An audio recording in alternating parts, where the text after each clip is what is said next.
Some US towns have mastered a special trick, making the richest country on earth feel like it forgot to show up. One hard rain and sewage is in your living room. One cold snap and the water just stops. Not in some distant developing nation. Here, in America, in 2025. Most people think decline looks like an empty factory or a shuttered mall. Cute. In these places, decline looks like calling your tap water an adventure and hoping this winter isn't the one that finally breaks the pipes for good. Today we're counting down 10 US towns where the American dream didn't just leave. It packed up, torched the place on the way out, and sent a bill. Same criteria every time. Poverty, population loss, water systems, sewer failures, and visible physical decay. Stack enough of those together and a town stops being struggling. It starts being a warning. Number 10, Chula, Mississippi. Chula is the kind of place the rest of America doesn't think about, which is exactly the problem. Small, rural, poor, and sitting on zero cushion for when things go sideways. And they did. In January 2026, an ice storm knocked out power and water for at least 5 days. In a town with a 44.6% poverty rate, that's not an inconvenience. That's a crisis with a shrug attached. One bad weather event and normal life evaporates. No backup, no cavalry. Chula doesn't have bad luck. It has a structural problem wearing bad luck's clothes. Number 9, Pine Bluff, Arkansas. Pine Bluff is almost more depressing than the others because you can still see what it used to be. The bones of a real regional city are right there. Streets laid out with purpose. Buildings that once meant something.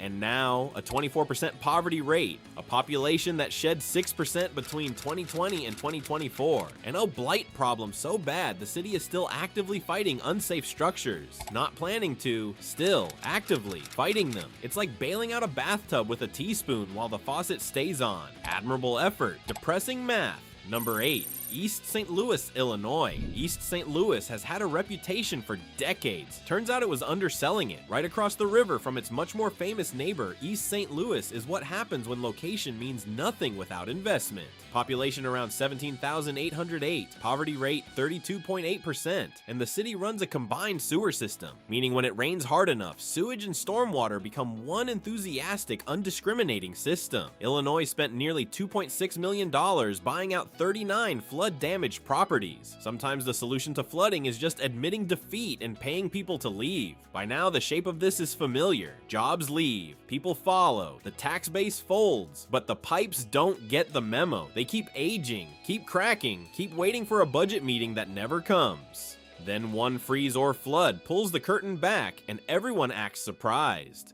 Number 7, Helena West, Helena, Arkansas. Helena West, Helena used to matter. A real delta city with gravity. Now it has about 8,462 residents, a poverty rate of 31.7%, and a population down 11.7% since 2020. In early 2024, around 1,400 residents went more than 2 weeks without running water. Not hot water, not clean water. Water, the basic thing most Americans process zero thoughts about every morning. Helena West. Helena didn't just lose its economic identity, it lost running water and had to explain that to residents like it was a scheduling conflict. Number 6, Cairo, Illinois. Cairo sits where the Mississippi and Ohio rivers meet. That's not a location, that's a destiny. Two of the most powerful rivers in North America converging at your doorstep. Cairo should have been untouchable. Instead, it got touched repeatedly by both rivers at the same time. Flood-driven migration near the Mississippi runs about 30% above the national average. Cairo's population has fallen to roughly 10% of its peak, slowly rinsed out, house by house, until what remained was less a town and more a geographic argument that water always wins. And if Cairo is what happens when geography turns against you, Gary is what happens when the economy does. Same result, different villain. Number 5, Gary, Indiana. Gary is the gold standard of American industrial collapse. The fact that it's only number 5 tells you something about this list. Once a steel city with real muscle, now 67,555 residents, a 33.1% poverty rate, and approximately 7,000 abandoned structures as of 2026. That's not a blight problem, that's vacancy as a governing philosophy. Whole stretches of Gary are now an open-air museum dedicated to one unanswered question. What happens after the steel leaves? Turns out this, exactly this. To be fair, it is a very dramatic skyline. Gary is what collapse looks like after decades of settling. Jackson is what it looks like when it's still actively happening, and the people in charge are still workshopping their response. Number 4, Jackson, Mississippi. Here's where the list gets genuinely embarrassing, not just for the town, but for the concept of American governance. Jackson is the capital of Mississippi, the city the state looked at and said, yes, that one. And yet it became one of the country's most high-profile examples of water infrastructure failure. Population 141,449. Poverty rate 27.9%. In 2024, another boil water notice after an E. coli scare, because apparently the first crisis didn't land the message. In 2025, JXN Water warned the system would stay insolvent without more funding. The emergency ended. The structural problem sent a follow-up email. Nobody was handling it. At least Jackson makes the news occasionally. The next place doesn't even get that. Number 3, Shaw, Mississippi. Shaw has fewer than 2,000 residents and has built a public health crisis out of pure neglect. When it rains, sewage backs up into homes, not the yard, not the street, homes. A 2023 study found 38% of children in a sample group had intestinal parasites. 80% had high levels of intestinal inflammation in Mississippi in 2023 in America. This isn't a town that fell through the cracks. It's a town the cracks were designed to swallow. The infrastructure story ended. The health story didn't. Shaw is remote enough that distance has served as an excuse. The next entry doesn't have that excuse. It doesn't have any.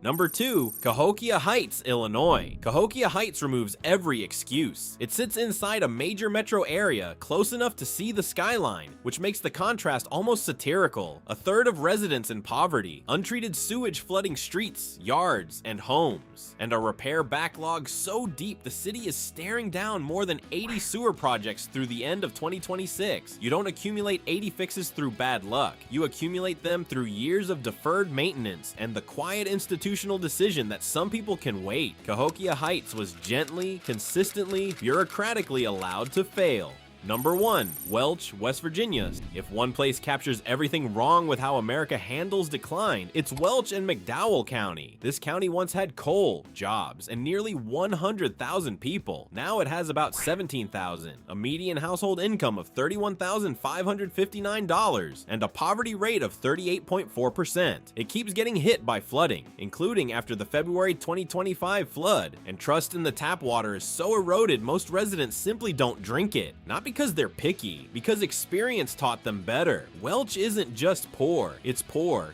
gutted, flood damaged, and in a low-grade state of emergency the rest of the country will never hear about. That's number 1. 10 towns, same story, different zip codes. Jobs leave, people follow, the money dries up, and somewhere a pipe installed in 1987 quietly gives up. This isn't bad luck, it's a choice. Made slowly in increments by people who had the option to look away and exercised it religiously. The infrastructure didn't fail, the attention did. These places aren't hopeless, they're just inconvenient to care about. And in America, that turns out to be a very expensive thing to be. Which town hits hardest for you? And why do you think nobody's fixed it yet? Drop it in the comments. We read them.